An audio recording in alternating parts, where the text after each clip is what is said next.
오늘 제목은 주님의 탄식이 들립니까? 오늘 우리 찬양대의 공명의 이름으로 하면 주님의 음성이 들립니까? 이렇게 이야기해도 틀리지 않을 것 같습니다.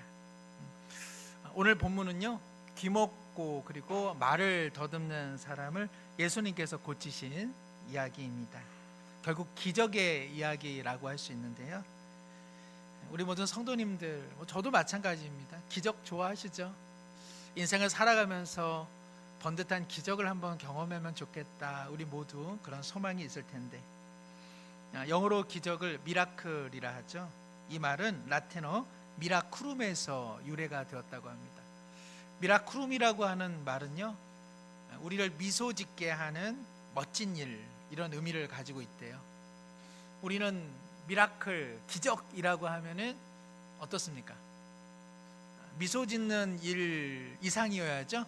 입이 쫙 벌어져야 기적이고, 그리고 좀 과격한 말로 이야기하면 놀라 뒤로 자빠져야지, 그게 기적이지, 뭐 그냥 미소 정도 짓는 거, 이런 거는 별로 기적이다라고 생각을 못할 것 같습니다. 로또에 당첨돼야지 기적이죠. 어제 저녁 로또 사신 분들은 어떻게 5,000원이라도 되셨는지 모르겠습니다. 로또에 당첨되는 확률이 보통 한 800만 분의 1이라고 하는데요, 그냥 이게 뭐 기적, 당첨될 확률이 많은 건가요, 아닌가요? 저도 잘 모르겠습니다. 근데 벼락 맞을 확률이 600만 분의 1이라고 해요. 벼락이 600만 분의 1이고 로또가 800만 분의 1이니까 일단 벼락을 한번 맞아야 되고요, 죽으시면 안 되고요, 또 일어나가지고 또 한번 맞아야 되는 것만큼의 확률, 그것이 바로 로또에 당첨되는 확률입니다. 그런 생각을 해봅니다. 우리 삶에 기적, 입이 쩍 벌어지고 놀라 자빠지는 이러한 기적들이 비일비재하다면 우리의 사회는, 또 우리가 살아가는 삶의 내용들은 과연 복될까, 아니면 혼란스러울까? 상당수 사람들이요, 복권에 늘 당첨돼요. 일하시겠어요, 안 하시겠어요? 원하는 지역에 공모가 뜨면 지원하면은 다 당첨이 돼요. 그 도시는 인구 과밀 지역이 되지 않을까요? 병이 걸렸는데요, 기도만 하면 다 나아요. 의사분들하고 간호사분들은 어떻게 살까요? 누가 건강관리에 힘쓸까요, 과연? 내가 찍은 답이요, 다 정답이에요. 우리 학생 중에 누가 공부하게 될까요? 뭐 한강에 그 버스를, 또 한강 버스를 만든다, 운행된다, 뭐 여러 가지 사회적 논란이 있었지만, 한강이 이렇게 급할 때는 승강기 문 열리는 것처럼 내가 좀 한강을 건너고 싶을 때 나무 막대기 같은 걸로 두어 번 치는데 한강이 쩍쩍 갈라져요. 그러면 우리의 수자원들은 어떻게 보호를 받을 수 있을까요? 해가 갑자기 하늘 중천에 멈춰요. 그러면 우리의 생태계는 어떻게 움직이게 될까요? 우리 모두가 기적을 바라지만 많은 기적은 오히려 우리의 삶을 혼란스럽게 하는 것 아닐까요? 초대교회의 위대한 신학자 어거스틴의 삶을 다룬 어거스틴의 생애라고 하는 오래된 전기가 있습니다. 포시디우스라고 하는 사람이 아주 오래전이죠, 사실은 어거스틴의 삶을 다룬 전기의 이야기인데, 당시 고대 기독교 안에서는요, 기적 체험한 내용들이 주를 이뤘는데, 놀랍게도 어거스틴의 전기 이야기에는 기적에 관한 이야기가 없습니다.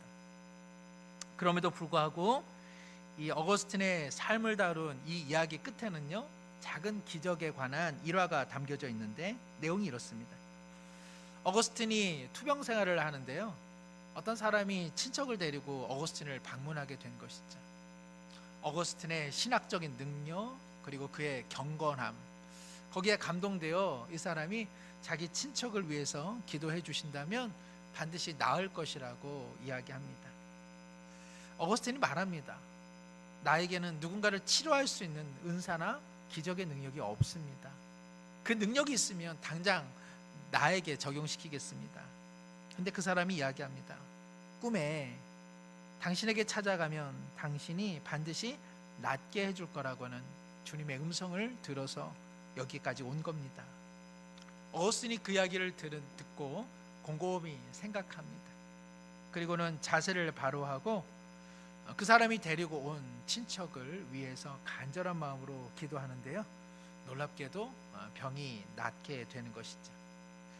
이 이야기는 기적에 대해 우리 그리스도인이 가져야 될 기적의 관점이 무엇인가를 잘 보여줍니다. 기적은 늘 일어나는 것은 아니라는 것. 그럼에도 불구하고 하나님의 어떠한 섭리, 어떠한 계획 속에 기적은 또한 발생할 수 있다는 것이고요. 그러므로 하나님의 이러한 비상한 섭리에 우리의 믿음은 개방되어 있어야 한다는 것입니다. 그럼에도 불구하고 어거스틴은 자신의 병을 고칠 수는 없었습니다. 그리고 그 속에서도 그는 굳건한 믿음으로 삶의 마지막 시간들을 보냈다는 것이죠. 바로 이러한 관점이야말로 성경에서 나타난 기적을 바라보는 바른 관점이라고 할 수 있겠습니다. 이러한 내용을 우리가 기반으로 해서 오늘 귀먹고 말 더듬는 자를 고치신 주님의 치유 사건을 보고자 하는데요, 먼저는 기적은 언제나 사인이라고 하는 것을 기억하셔야 됩니다. 기적은 뭐라고요? 사인이라고 하는 것은 어디다가 적는 것을 그거 말고요, 그 표지판을 의미합니다. 성경에 나타난 기적의 이야기는요, 가리키는 내용입니다. 누구를 가리키겠습니까? 기적을 행하고 계시는 그분이 누군지 바로 예수님을 바라보라고 하는 표지판이죠. 이사야 35장 5절에서 6절의 말씀은 이제 메시아가 도래하면 그가 일으킬 사건을 통해 그가 메시아임을 바라보라고 이사야는 이야기합니다. 우리 함께 읽겠습니다. 그때에 맹인의 눈이 밝을 것이며 못 듣는 사람의 귀가 열릴 것이며 그때 저는 자는 사슴같이 뛸 것이며 말 못하는 자의 혀는 노래하리니 이는 광야에서 물이 솟겠고 사막에서 시내가 흐를 것임이라. 아멘. 하나님께서는 이사야를 통해서 메시아 그리스도를 기다리는 사람들을 향해 말씀하고 계십니다. 눈먼 자, 귀먹은 자, 말 더듬는 자, 그리고 저는 자를 고치게 되는 놀라운 사건이 일어나거든. 그 사건을 일으키는 자를 보아라. 그가 바로 메시아이다라는 것이죠. 그러므로 성경에 나타난 모든 기적의 내용은요, 기적 그 자체가 중요한 것이 아니라 기적을 일으키고 계시는 예수 그리스도를 바라보라. 그분이 최종 목적지다라는 것입니다. 어떤 사람이 목욕탕을 가는데요, 골목에서 길을 잃어버렸어요. 목욕 준비를 목욕 도구까지 해가지고 다 준비했는데 골목에서 목욕탕 가는 길을 잃어버렸으니까 낭패죠. 그러다가 어느 골목 어귀에 명수탕 이렇게 써 있으니까 그가 안심을 합니다. 그런데 목욕을 어디서 해야 돼요? 명수탕이라고 하는 표지판 아래에서 목욕을 해야 돼요? 아니면 목욕탕에 가야 돼요? 근데 그 명수탕이라고 하는 표지판 아래에서 옷을 하나둘 벗기 시작한다면 우리 모두는 당황스러울 것입니다. 성경에 기록된 기적의 목적은요, 예수님께로 나가라는 것이죠. 기적에만 머물러서는 안 됩니다. 신앙생활을요, 어떤 체험 위주로만 국한시켜서는 안 되는 것이죠. 오늘 우리 성도님들 예배 자리에 왔지만 나 예배 자리에 왔어, 이것이 목적이 아니라요, 예수님께로 나가야 되겠죠. 하나님께로 나가야 되겠죠. 성경을 열심히 읽는 목적은 무엇이죠? 예수님께로 나가는 것이죠. 기적이 그렇고요, 그리고 예배의 자리가 그렇고요, 말씀의 자리가 그렇습니다. 우리 사랑하는 모든 성도님들, 예배를 통해서 또 말씀을 통해서 또 기도의 자리를 통해서 더 깊이 예수님께로 나가는 최종 목적지인 주님께로 나가는 그런 은혜가 있기를 소망합니다. 사람들이요, 말 더듬고 귀가 안 들리는 이 사람을 예수님께로 데려옵니다. 왜 복음서에서 오늘 특별히 이 말씀에 귀가 안 들리고 말 더듬는 자의 이야기가 여기에 기록되어 있을까요? 우리에게 해당되지 않으면 사실 이 말씀은요, 그런 신체 장애를 갖고 있는 사람들만 읽어야 되겠죠. 그러나 성경은 그런 목적을 갖고 있지 않다는 것을 잘 아실 겁니다. 이것은 다만 신체의 문제가 아니라, 육체의 장애의 문제가 아니라 우리의 문제이죠. 한 주간 뒤돌아보건대 우리는 주님의 음성에 얼마나 귀를 기울였는지요. 우리의 언어와 우리의 말씨는 예수님의 마음을 정확히 표현하며 살아왔는지요. 영적인 측면에서 보면 우리도 귀가 들리지 않는 사람 아닌가요? 우리도 영적인 측면에서 보면 하나님의 말씀, 또 하나님의 언어로 생활하지 못한 것 아니겠습니까? 통상 듣지 못하는 청각장애자들은 언어가 어렵다고 하죠. 그러니까 바른 발음을 듣지 못했기 때문에 어떻게 발음해야 될지를 알지 못한다는 것이죠. 역으로 잘 들으면 명확하게 말할 수 있다고 이야기합니다. 아마 우리 성도님들께서도 올 한 해가 시작되면서 두 가지 정도는 이렇게 결심을 한다죠. 다이어트, 그죠? 주님 오실 때까지 해야 되는 다이어트.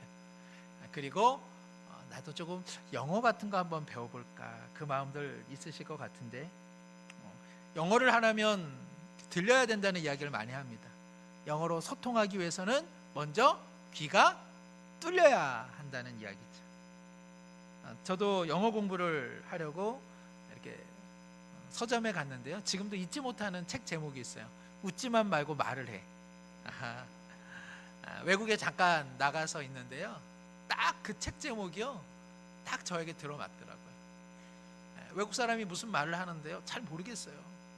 모른다고 말하면 창피하니까 아는 것처럼 웃으면서 무슨 말을 했지, 어떻게 말을 하지? 그럴 때 제 귀에 환청이 들려요. 웃지만 말고 말을 해. 웃지만 말고 말을 해. 왜 웃고 말은 못할까요? 들리지 않기 때문에 그렇습니다. 요즘에 이 사랑도 통역이 되나요? 라는 드라마가 있는데 저는 안 봤습니다. 제가 요즘에 설교 시간에 드라마 이야기를 하니까는 드라마 많이 보나 봐요, 그렇게 얘기하시는데 이 드라마는 안 봤습니다. 통역이 된다라고 하는 것은 들려야 되죠. 우리의 삶에 하나님의 말씀이 잘 들리지 않으니까 우리의 삶이 신앙으로 번역되고 통역되는 것이 어려운 것 아닌가, 그런 생각을 합니다. 그래서요, 오늘 이 치유 사건에는요, 이례적으로 예수님의 탄식이 나옵니다. 듣지 못하는 사람, 그래서 말을 하지 못하는 이 사람을 고치시면서 예수님께서 하늘을 우러러 탄식을 하셨다고 오늘 성경은 기록하고 있습니다. 이 사람만을 향해서 우리 예수님이 탄식하실까요? 어쩌면 이번 한 주 우리 주님께서 우리를 보시고 탄식하지는 않으셨을까요? 하나님의 말씀은 끊임없이 우리를 향해 말씀하고 계시는데, 우리는 하나님의 말씀이 없다고, 우리는 하나님의 말씀을 듣지 못하며 살아가는 우리 모습을 보면서 우리 주님은 탄식하지 않으셨을까요? 하나님께서 끊임없이 말씀하시는데도 마음의 귀를 닫아버리고 하나님은 내게 아무런 말씀도 하지 않으셔 라는 우리의 모습을 보고 우리 예수님 탄식하지는 않으셨을까요? 때로는 책망하시는데 그 말씀을 듣지 못하고, 때로는 우리의 슬픈 마음을 위로해 주시는데도 세상을 향해 발걸음을 옮기는 우리 모습 보면서 우리 예수님 탄식하지는 않으셨을까요? 모든 자녀는 부모의 탄식의 소리를 들을 때 변화가 일어나지 않습니까? 그래서 로마서 8장 26절 28절에는요 우리를 향한 성령님의 탄식의 목소리가 기록되어 있습니다. 우리 함께 한번 읽겠습니다. 이와 같이 성령도 우리의 연약함을 도우시나니 우리는 마땅히 기도할 바를 알지 못하나 오직 성령이 말할 수 없는 탄식으로 우리를 위하여 친히 간구하시느니라. 마음을 살피시는 이가 성령의 생각을 아시나니 이는 성령이 하나님의 뜻대로 성도를 위하여 간구하심이니라. 우리가 알거니와 하나님을 사랑하는 자 곧 그의 뜻대로 부르심을 입은 자들에게는 모든 것이 합력하여 선을 이루느니라. 아멘. 놀랍게도 성령께서요 우리를 위해서 탄식의 기도를 올리신다고 성경은 말씀하고 있습니다.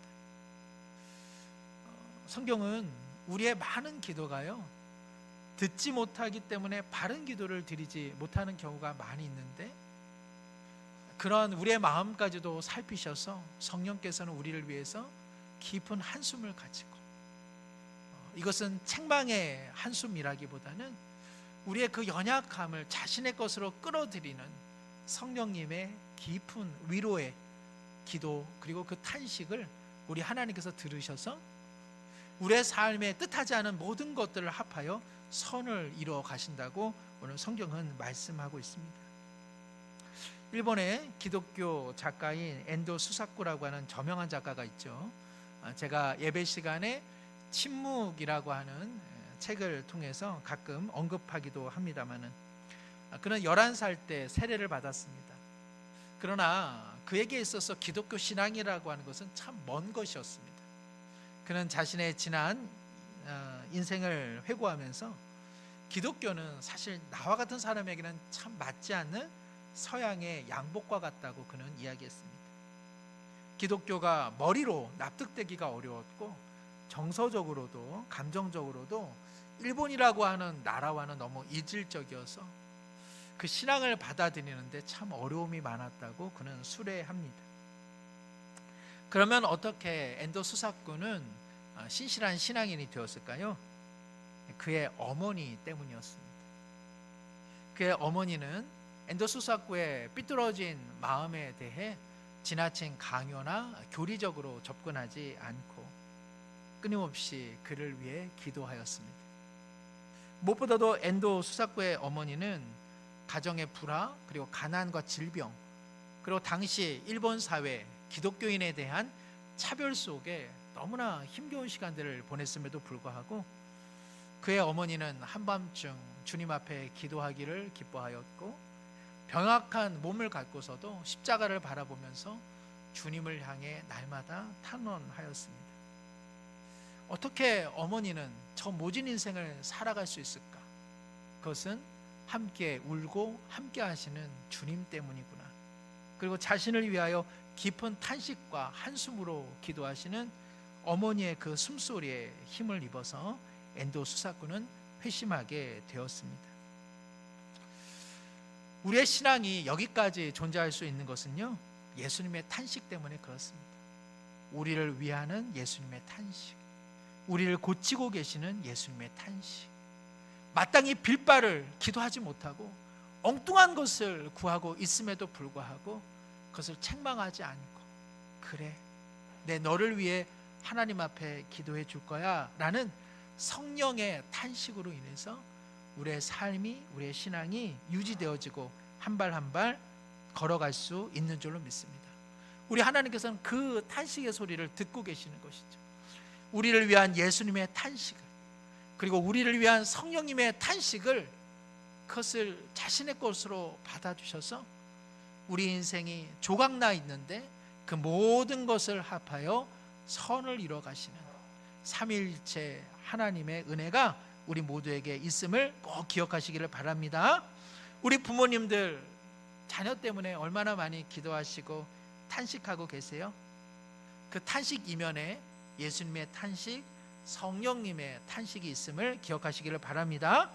우리 자녀분들도요 연로해 가시고 병약해 가시는 우리 부모님들 때문에 깊은 탄식과 그리고 한숨을 지을 때도 얼마나 많이 있습니까?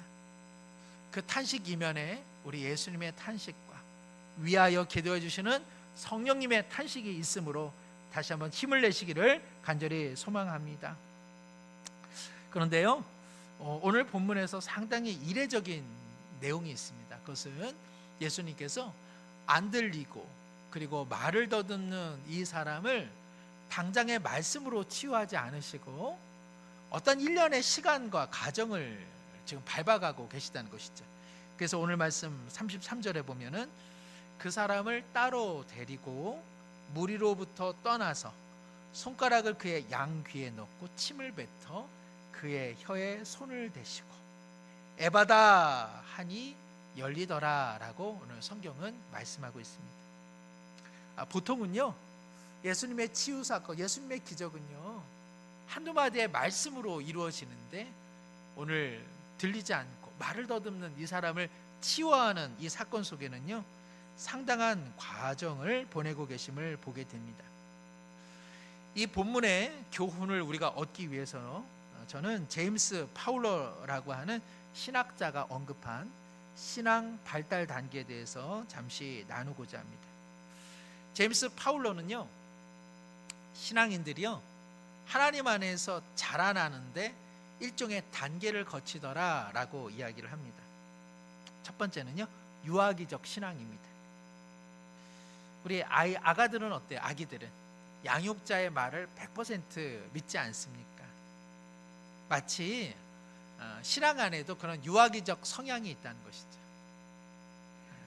누가 말하면 그것이 그냥 하나님의 말씀인 줄 꼬박 듣게 되는 그러한 신앙의 단계, 유아기적 신앙 단계입니다. 두 번째는요, 신화적 신앙 단계입니다. 하나님에 대한 믿음을 갖고 있지만 그 믿음이 믿음의 대상이신 하나님과 일치하지 않아요. 기도는 하고 있는데요, 자기가 가지고 있는 종교적 신념, 종교적 신관념으로 기도하는 것이죠. 내가 하나님 앞에 이렇게 하면 하나님이 내게 복을 주고, 내가 이렇게 못하면 하나님은 나에게 화를 준다라고 하는 이 정도의 그냥 보편적인 신관으로서 신앙생활을 하는 것입니다. 세 번째는요, 인습적 신앙 단계입니다. 신앙생활이 무엇인가, 그리고 하나님과의 만남에 대한 깊은 고민이나 성찰 없이 그냥 우리 가족이 믿으니까 믿음 생활을 하는 거예요. 어렸을 때부터 교회에 나와가지고 내가 좋아하는 선생님이 말씀해 주시니까, 내가 또 존경하는 어른들이 이야기해 주니까 그게 그건가 보다 하고 그냥 특별한 어떤 고민이나 특별한 어떤 신앙적 갈등 없이 그냥 쭉 따라가는 신앙, 그것이 바로 인습적 신앙 단계이죠. 왜 주일학교 때부터 신앙생활 잘했는데 머리통 커지니까는 왜 교회 안 나오나요?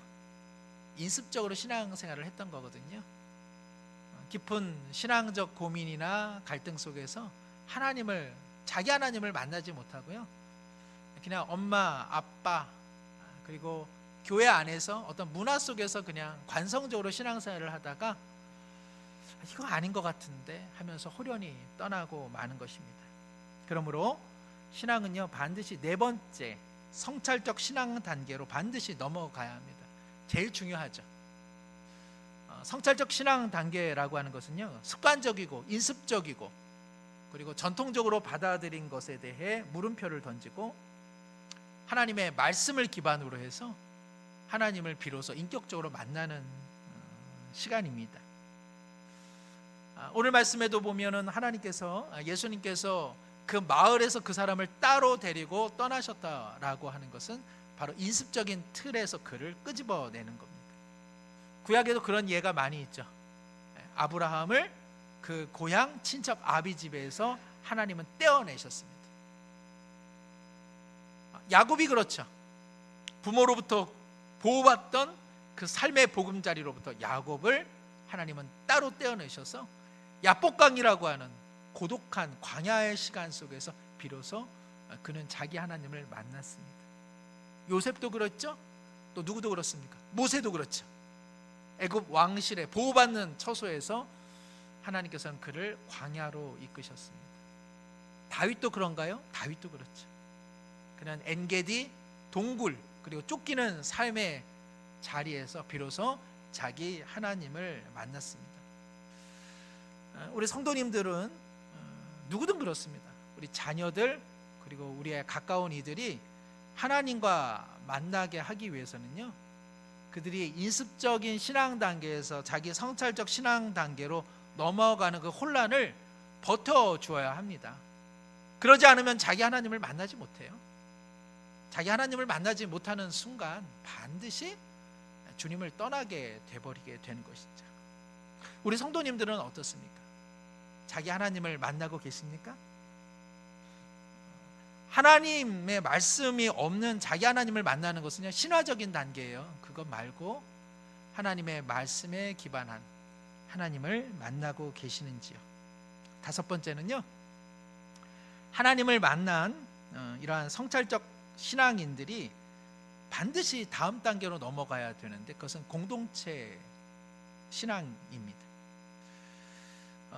이렇게 하나님을 특별하게 만났다, 나는 하나님을 뜨겁게 만났다, 나는 하나님을 말씀 속에서 진정으로 만났다 하는 사람들이 보이는 그런 실수가 있는데, 그것은 무엇이냐?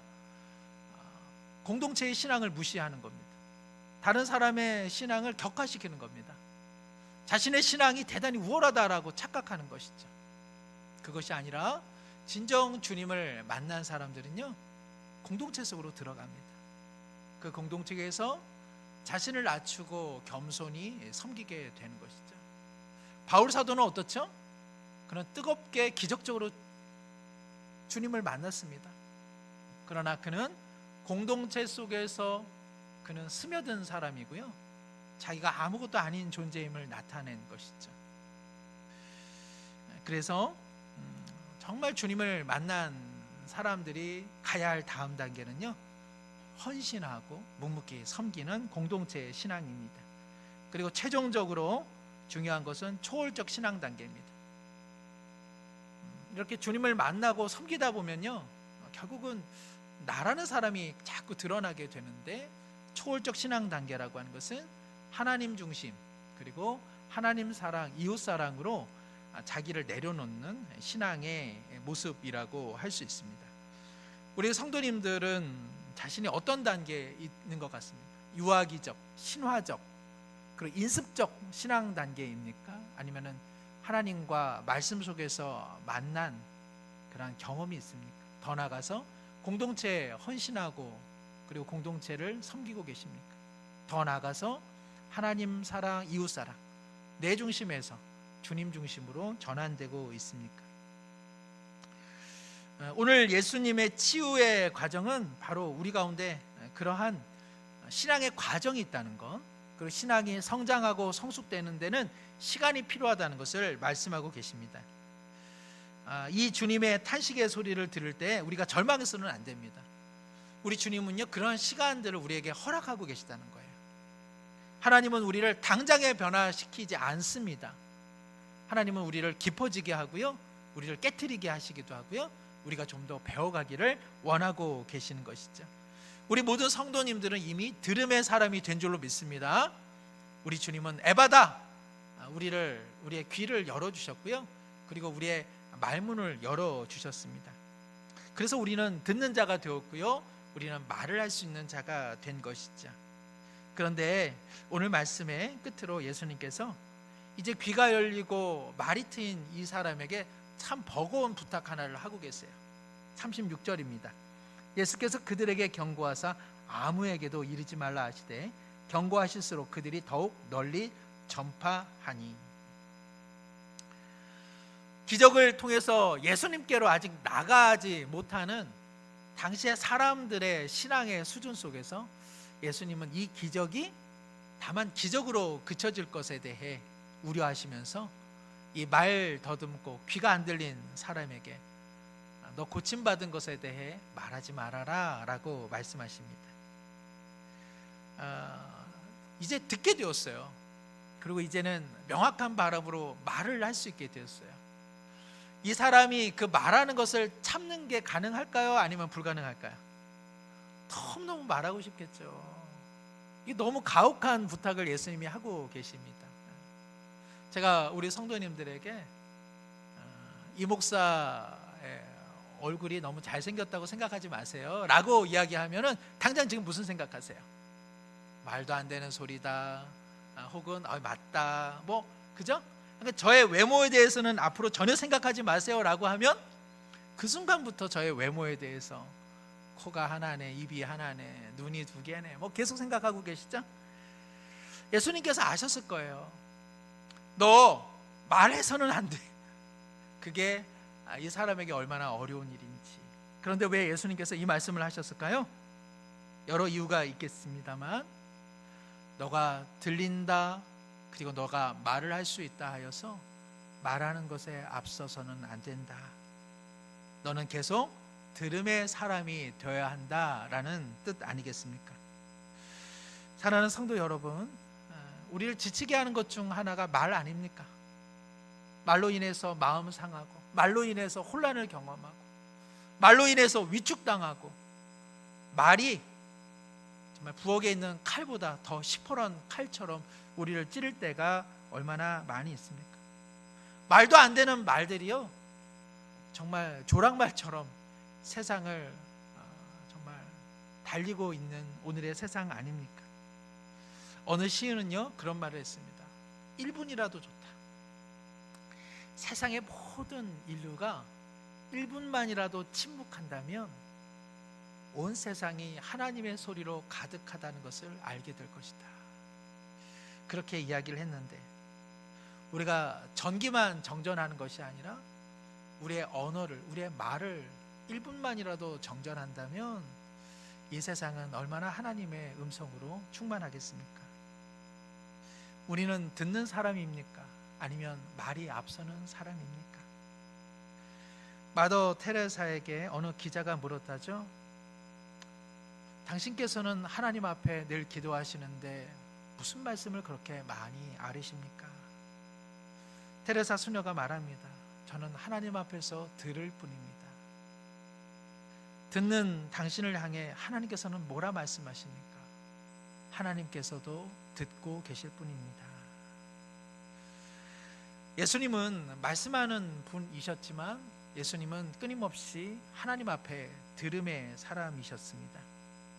예수님의 모든 말씀은요, 임의로 하신 말씀이 하나도 없어요. 하나님의 말씀을 들어 그 말씀을 전하는 분이 예수님이셨습니다. 우리는 들음이 먼저입니까? 아니면 말하는 것이 먼저입니까?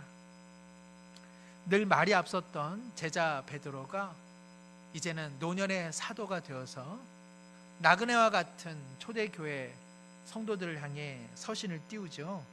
베드로전서에서 그는 이렇게 이야기합니다. 베드로전서 4장 11절입니다. 함께 읽습니다. 만일 누가 말하려면 하나님의 말씀을 하는 것 같이 하고, 누가 봉사하려면 하나님이 공급하시는 힘으로 하는 것 같이 하라. 이는 범사에 예수 그리스도로 말미암아 하나님이 영광을 받으시게 하려 함이니 그에게 영광과 권능이 세세 무궁하도록 있느니라. 아멘. 우리가 늘 하나님의 영광을 위하여 살기를 원합니다 라고 이야기합니다. 만일 그렇다면 우리의 언어가 주님이 말씀하는 것 같이 말해야 되고요, 우리가 봉사할 때요, 하나님의 은혜의 힘으로 봉사하는 것 같아야 하나님이 영광을 받으신다고 말씀합니다. 하나님의 말씀이 우리의 삶에 번역이 되고 통역이 되기 위해서는요, 먼저 듣는 사람이 되어야 하겠죠.